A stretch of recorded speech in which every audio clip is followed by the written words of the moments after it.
60 ہجری میں یزید تخت نشین ہوا۔ یزید بدکار شخص تھا، ابن اسیر اور دیگر بڑی بڑی معتبر کتب تواریخ میں اس کے سیاہ کارناموں کے تذکرے موجود ہیں۔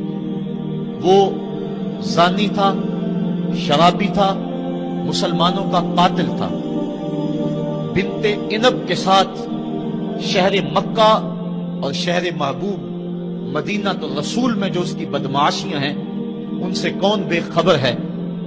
اس نے شہر مکہ میں بیٹھ کے شراب پی، اور حضرت امام حسین رضی اللہ تعالی عنہ جب گزرے تو اس نے ایک جام بڑھاتے ہوئے نواسہ رسول کے آگے پیش کرتے ہوئے کہا کہ اس کو پی لو، کہ قرآن نے یہ نہیں کہا کہ شرابیوں کے لیے خرابی ہے، بلکہ قرآن نے تو کہا نمازیوں کے لیے خرابی ہے، لہٰذا یہ شراب کا جام لے لیجئے اور اس کو نوش کر لیجئے۔ حضرت امام حسین اللہ یاس باللہ کہتے ہوئے آگے گزر گئے۔ انہوں نے یزید کن کرتوتوں کو اپنی آنکھوں کے سامنے دیکھا تھا، اور اس کے سیاہ کارنامے حضرت عبداللہ فرماتے ہیں کہ ہم نے اس وقت اس پہ خروج کیا جب ہمیں یقین ہو گیا کہ اس کی کرتوتوں کی وجہ سے آسمان سے کہیں پتھر نہ برسنے لگ جائیں۔ صرف واقعہ کربلا ہی نہیں، اس نے مدینہ الرسول کے اندر 700 صحابہ کو شہید کیا، 10,000 تابعین کو قتل کیا، اور 300 نوجوان خواتین کی آبرو ریزی کروائی۔ اور مکہ المکرمہ میں یزید نے کعبۃ اللہ پہ سنگ باری کی۔ یہ تاریخ کے حوالے ہیں جو آپ کے سامنے رکھ رہا ہوں، حتیٰ کہ پورا مطاف پتھروں سے بھر گیا، کعبے کا غلاف جل اٹھا۔ حضرت اسماعیل علیہ السلام کے عوض میں جو دمبا آیا تھا اس کے سینگ کعبۃ اللہ کی چھت پہ رکھے گئے تھے، وہ سینگ بھی جل گئے۔ اسی لیے ان ایام کو ایام غرہ کہا جاتا ہے تاریخ کے اندر۔ 3 دن تک مسجد نبوی میں نہ اذان ہوئی نہ اقامت ہوئی، اور مسجد نبوی کے اندر یزید کی فوجوں کے گھوڑے بندے رہے۔ منبر رسول کی حرمت پامال کر دی گئی۔ اب وہ یزید جب تخت نشین ہوا تو حضرت امام حسین رضی اللہ تعالی عنہ کو ولید بن عتبہ نے بلا کر کہا کہ تم یزید کے لیے بیعت کر لو۔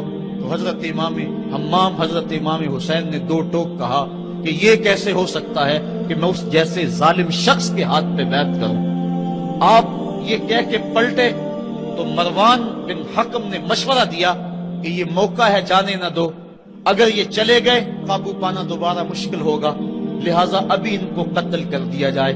یہ حضرت امام حسین رضی اللہ تعالی عنہ کے کانوں میں آواز پڑی۔ روایات میں آتا ہے کہ آپ نے انہی قدموں کے بل پیچھے پلٹ کے نیام سے تلوار باہر نکالی اور ہوا میں لہرانی شروع کر دی۔ محمدی کے چھار سے حیدری شیر نکل آیا، کہا ولید بن عقبہ تو ہمیں نہیں جانتا ہم کون ہیں؟ آنا حسین ابن علی ابن ابی طالب، میں حسین ہوں، علی کا بیٹا ہوں، اور علی ابو طالب کا بیٹا ہے۔ ہمارے گھر میں قرآن اترتا رہا ہے، فرشتے ہمارے گھر میں آتے رہے ہیں۔ وَيَزِيدُ ابن المعاویہ فاسق فاجر قاتل النفس مولن بالفسق شارب الخمر، اور یزید فاسق ہے، فاجر ہے، مسلمانوں کا قاتل ہے اور شراب پیتا ہے، اس لیے حسین ڈنکے کی چوٹ پہ یزید کی بیعت سے انکار کرتا ہے۔ حضرت امام حمام امام حسین رضی اللہ تعالی عنہ نے انکار بیعت کی وجہ بیان کر دی۔ آج یہ پراپیگنڈا کیا جاتا ہے کہ یہ 2 شہزادوں کی جنگ تھی اور یہ اقتدار کے لیے سب کچھ ہوا۔ اگر یہ بات ہوتی تو ترمح بن عدی کہہ رہا ہے، حاتم طائی کا پوتا، جب آپ میدان کربلا کی طرف بڑھ رہے ہیں، حضور آپ میرے پہاڑوں میں آ جائیں اور 5000 کا لشکر آپ کی پشت پہ رکھ دوں گا، اور آپ جدھر بڑھیں گے وہ جان نثاری کرتے ہوئے آپ کے پیچھے ہوں گے اور یزید کی حکومت کے ٹکڑے کر کے رکھ دیں۔ حضرت امام حمام امام حسین نے ترمح بن عدی بن حاتم کی اس پیشکش کو ٹھکرا دیا، کہا میں تو کسی اور کام کے لیے جا رہا ہوں۔ یزید کے چہرے سے اس نقاب کو نوچنا تھا، اس کے مکروہ چہرے کو لوگوں کے سامنے ننگا کر کے بتلانا تھا کہ یہ وہ شخص ہے کہ جس کے بارے میں میرے محبوب اور میرے نانا نے خبر دی ہے کہ بنو امیہ کا ایک ظالم شخص میری سنت کو بدلے گا۔ اور وہ سنت کو بدلنے والا یہی یزید کا صرف یہی بد کرداری کا مرحلہ نہیں تھا، اس کربلا کے صحرا کے اندر یزید نے جس طرح امام حسین رضی اللہ تعالیٰ عنہ کو شہید کیا اور حضرت امام حسین کے خاندان کو شہید کیا، جب مدینہ المنورہ پر یزید نے مسلم بن عقبہ کو مقرر کیا، جس کو بزرگوں نے مصرف بن عقبہ کہا ہے، تو اس کو کہا 3 دن تک مدینے کا حرم تمہارے لیے حلال ہوگا، جو چاہو تم کرنا، اور شامی فوجوں کو اجازت ہوگی۔ تو وہاں بھی انہوں نے 10,000 تابعین اور 700 صحابہ کو شہید کیا۔ حضرت ابو سعید خدری رضی اللہ تعالیٰ عنہ گھر سے باہر نکلے، کافی بوڑھے ہو چکے تھے، تو انہوں نے حضرت ابو سعید خدری کو پکڑ لیا، کہا تم کون ہو؟ کہا مجھے ابو سعید خدری کہتے ہیں۔ تو کہا ہاں تمہارا نام سنا ہے، اور داڑھی سے پکڑ کے کھینچا اور کہا کہ ہے تمہارے پاس جو ہمیں دو؟ تو کہا کہ میرے پاس تو کچھ بھی نہیں، میں تو فقیر آدمی ہوں۔ تو ان کے گھر ان کو لے گئے، تو 2 کبوتر رکھے تھے حضرت ابو سعید خدری نے، تو وہ کبوتر لوٹ کے لے گئے۔ اللہ اکبر۔ حضرت ابن سنان رضی اللہ تعالیٰ عنہ کو، جو حضور کے علم بردار تھے فتح مکہ کے دن، ان کو ستو پہلے پلائے اور پھر ان کی گردن کاٹی گئی اور کہا یہ ہے وہ ستو جو تم زندگی میں آخری بار پیو گے۔ ایک گھر میں داخل ہوئی شامی فوج، تو ایک خاتون کے ابھی بچہ پیدا ہوا تھا، اور قابلہ نے، دائیہ نے وہ بچہ ماں کی چھاتی پہ لٹایا، اور وہ ماں کا پہلا دودھ پی رہا تھا۔ تو یہ جا کے کہنے لگے نکالو تمہارے پاس جو کچھ ہے۔ تو اس خاتون نے کہا تم جانتے ہو یہ بچہ کون ہے؟ تو انہوں نے کہا ہم نہیں جانتے۔ کہا یہ حضرت ابن ابی کبشہ انماری رضی اللہ تعالیٰ عنہ کا بچہ ہے، اور یہ وہ صحابی ہیں کہ جو بیت الشجرہ کے موقع پہ حضور کے ہاتھ پہ بیعت کرتے ہیں۔ انہوں نے اس چیز کا لحاظ نہ کیا، کہا جو کچھ ہے وہ ہمیں دو ورنہ تیرے بچے کو نہیں چھوڑیں گے۔ تو ماں بچے سے مخاطب ہو کے کہتی ہے، ابھی بچہ پیدا ہوا ہے اور ماں سے پہلا دودھ پی رہا ہے، کہ بیٹے اگر میرے پاس کچھ ہوتا، وہ قیمتی سے قیمتی چیز بھی ہوتی، تیری جان کے لیے قربان کرتی، لیکن اس وقت میرے پاس کچھ ہے نہیں۔ تو ایک شکی آگے بڑھا اور بچے کو ایک ٹانگ سے پکڑ کے کھینچ کے دیوار کے ساتھ پٹک کے مارا، جس سے دماغ کا بھیجا نکل گیا۔ کیا کیا زیادتیاں نہیں کی۔ 700 صحابہ حرہ کے واقعہ میں شہید کیے یزید نے، اور 10,000 تابعین شہید کیے۔ مسجد نبوی میں ممبر رسول کے ساتھ گھوڑے باندھے، اور وہ ممبر رسول اور مصلی رسول کے قریب لید کرتے رہے۔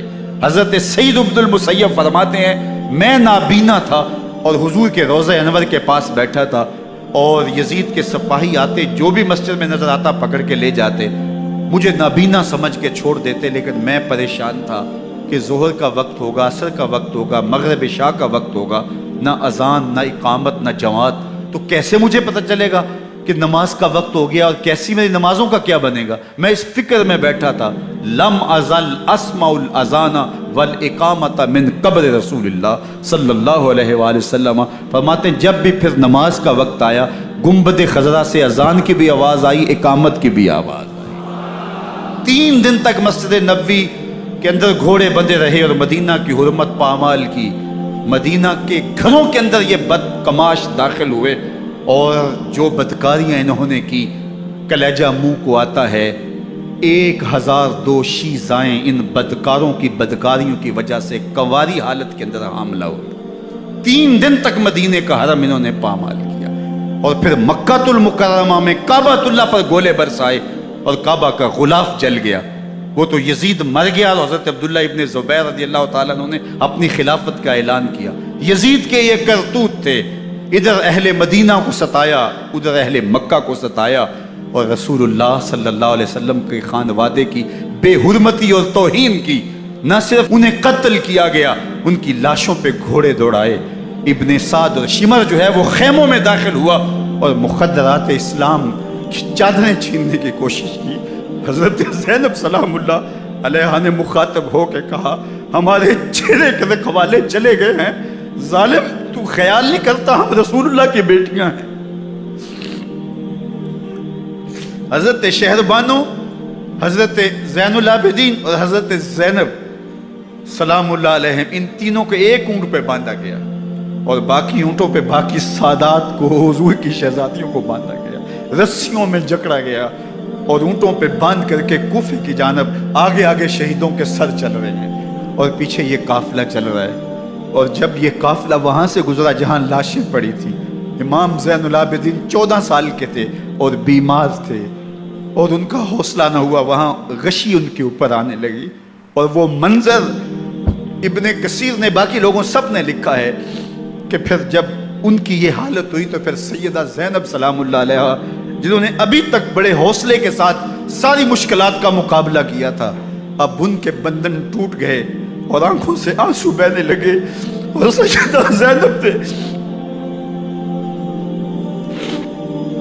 امام حسین رضی اللہ تعالیٰ عنہ کی لاش پہ کھڑے ہو کے، اور وہ روندی ہوئی لاش، ٹوٹی ہوئی ہڈیاں اور وہ پریشان بدن، کٹا ہوا سر نیزے کی نوک پہ اور لاش یہ پڑی ہے، تو حضرت سیدہ زینب نے مدینے کی طرف منہ کر کے جو ہے وہ حضور سے فریاد کی، یا محمد آہو، یا محمد آہو، ھذا حسین بالآراء مزمل بالدماء، یا محمد آہو بناتوں کا سبایا۔ یا رسول اللہ، اے پیارے آقا، یا جدہ ہو، اے ہمارے نانا محترم، یہ دیکھیے آپ کا حسین پڑا ہوا ہے، بدن سے کپڑے اتار لیے گئے، خاک ہوائیں اڑا رہی ہیں اور اس کے اوپر چادر جو ہے وہ مٹی کی پڑ گئی ہے، حضور آپ کی اولاد کاٹ دی گئی، اور پھر کہا بناتوں کا سبایا، حضور دیکھیے آپ کی بیٹیوں کے ہاتھ باندھ دیے گئے ہیں، اونٹوں پہ کس دیا گیا ہے، سر شہیدہ آگے آگے چل رہے ہیں، اور حضرت سیدنا امام حسین کا آگے آگے سر ہے۔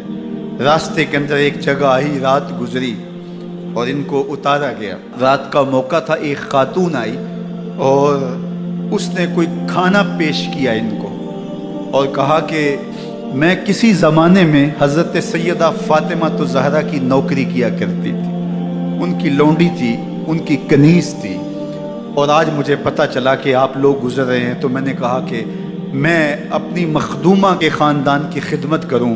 اور پھر اس نے کہا کہ اس وقت سیدہ کی گود میں ایک 6-7 ماہ کی بچی تھی جس کو زینب کہا کرتے تھے، تو سیدہ زینب نے کہا کہ اماں اگر پہچانتی ہو تو وہ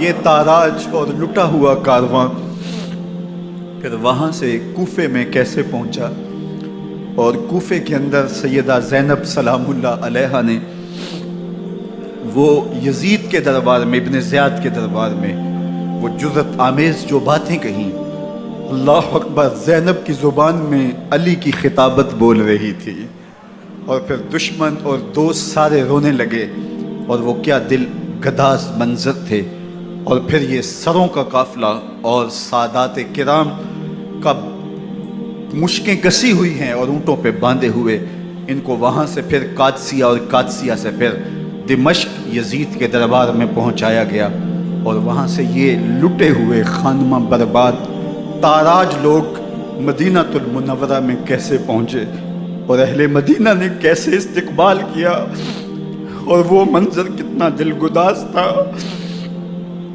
جب اہل مدینہ زینب سے پوچھتے تھے زینب حسین کہاں ہے؟